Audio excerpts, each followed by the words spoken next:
We decided to start making kombucha in Santa Barbara, California in 2008. So kombucha is a fermented tea beverage that's been drank for thousands and thousands of years. It's been popularized in the last maybe 40 years here in the United States. And then it just started taking hold, I think just because the flavor is so amazing and then just the way you feel when you drink it.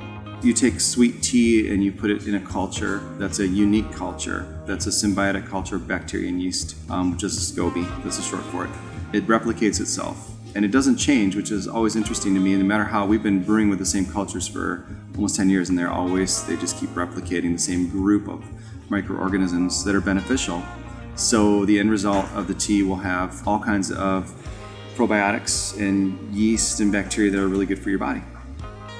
Our passion grew as we were brewing it. Because we had more and more people trying it, we would take it with us to potlucks and various things in Santa Barbara, and people wanted to buy it from us, and we were kind of like, oh, okay. And then that really got us going, got us motivated to do more flavors. Well, we came up with the name in California in 2008. It was a concept of creativity and sharing, and two things combining into one better thing greater than the two parts. We've been in this building since 2012, and half the building and the whole building 2014. Actually, we got some PR, and an investor found us, just like this guy randomly found us and was really excited about what we were doing. He was really open-minded and asked us if we needed money to get into a facility, and we were very excited and thankful for that. So this is a mission for us. It's not just about getting the best tasting kombucha out to everybody, which is really our bet.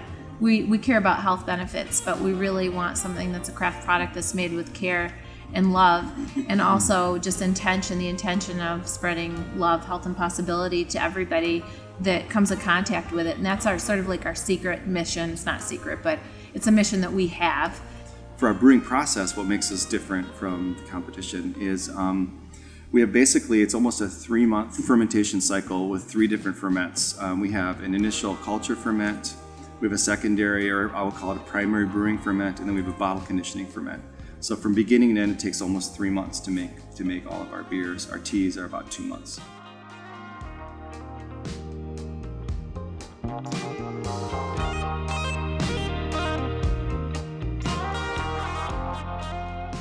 We do different things to the kombucha and the kombucha beer. We do some really intentional structuring of the beer and the tea. So when it's in the tanks, we have positive messaging that are on the tanks. We also name the tanks. So it's kind of almost like a living organism to us.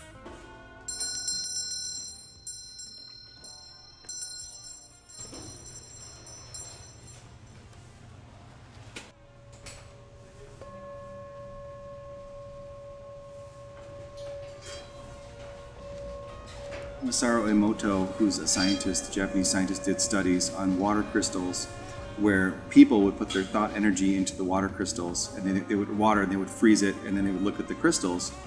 Or if there was a vessel with something written on the vessel like war or love or peace, they would affect the crystals in different ways, and he theorized that water actually acts as a battery for thought energy and other types of energy. So that's kind of where we're going with that. We believe that as well, and we want to kind of structure our liquid in the highest, best possible way for the end consumer.